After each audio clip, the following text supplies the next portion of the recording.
Hey students, so nice to be with you once again and then be able to continue the class where we pay close attention to basic concepts in government, the structure of government, the system of government, and all other issues that relates to government at the elementary level. In this class specifically, we are going to spend time looking into citizenship. Citizenship constitutes a very vital point of interest in the studies of government. And students should be able to pay close attention to the following issues that I'm going to be making um, or pay close attention to when we refer to citizenship. Now, students should be able to define citizenship, note the types of citizenship, and methods of acquiring citizenship. So, in this class specifically, we'll be able to see the definition, like I emphasized, just trying to re-emphasize the points, and then we'll be able to know the types of citizenship and the methods of acquisition of citizenship. Now, citizenship itself means membership of a state with rights and duties. When someone is a member of a state, and then the person has rights, privileges, and duties relatively connected to the provisions of the law, that person is deemed to be a citizen of that particular country. So, citizenship specifically has to do with the privilege of being a part of a nation, part of a country, but not just a privilege, but the legal and constitutional privilege that accords someone that responsibility of being called a part of a country or a state. Now, there are types of citizenship, and when I make reference to the types of citizenship, I want you to still depend on the very fact that there are still some very important issues relatively connected to the issues of citizenship that need to still get our attention in the long run so that we can be able to still get some very important points at the end of the day. Just like I emphasized, I mean, it is legal or constitutional rights that goes with privileges and responsibilities of being called a member of a state or a country.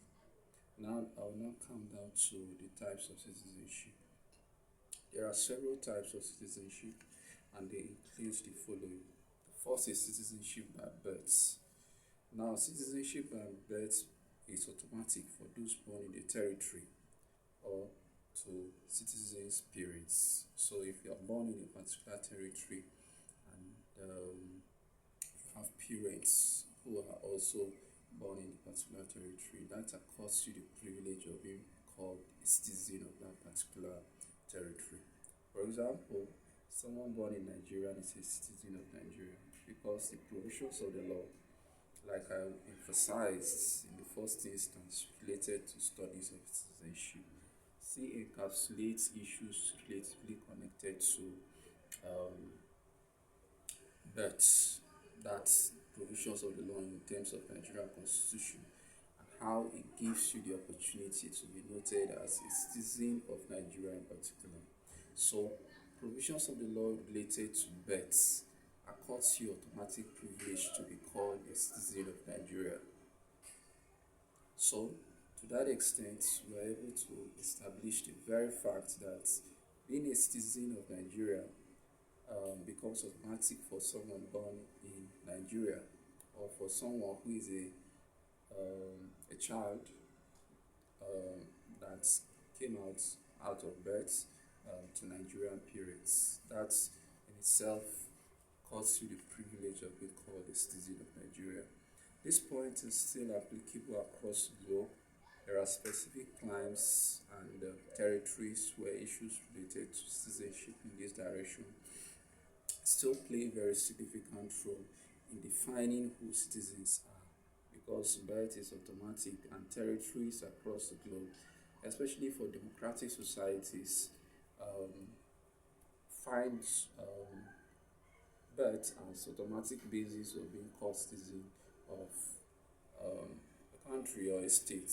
So citizenship in this direction is predicated on being born in such a territory, on being born um, in such an environment. So citizenship by birth is usually noted to be one of the principal system through which people acquire citizenship of particular environment or territory. There is citizenship by naturalization, granted to foreigners after residency, good character, and oaths.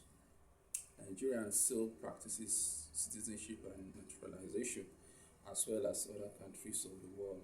So, citizenship specifically in terms of its types are noted to be part and parcel of constitutional provisions because with the rights and privileges accorded to citizens of particular territories come the privilege and responsibilities to have these rights and obligations functional in what in the society.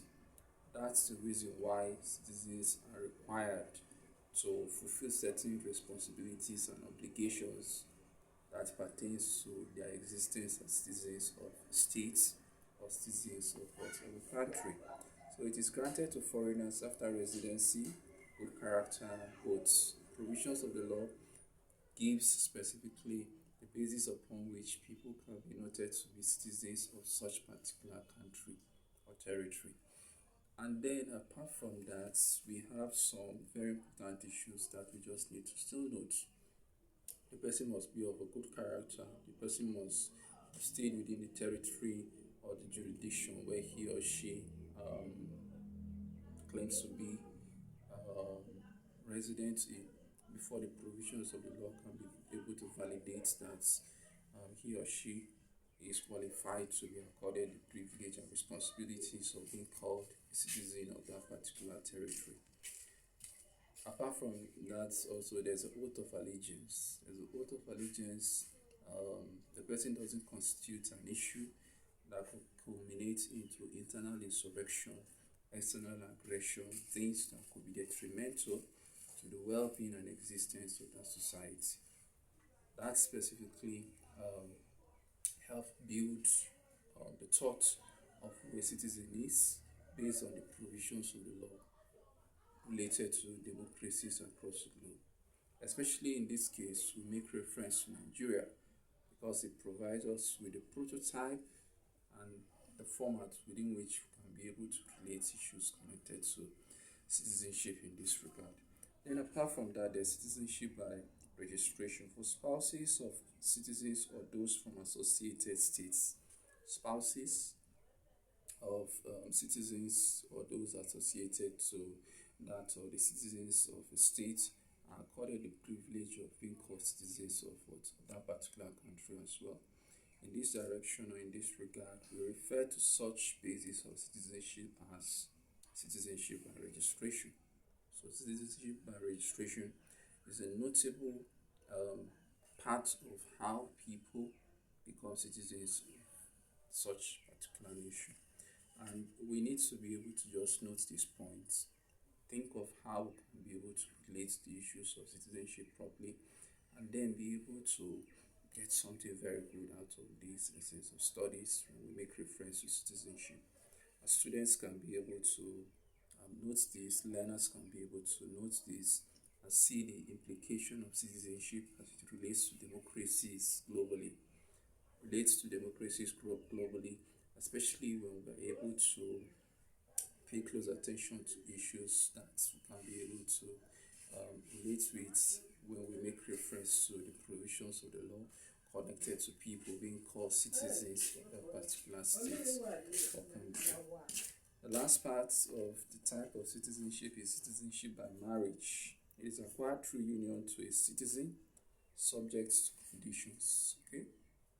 Now, people who are engaged in marital relationship at the consummation of the marital relationship and are legally deemed qualified to be called husband and wife have the privilege of being called citizens of the particular country that provides them with the legal framework to be called marital couples or husband and wife.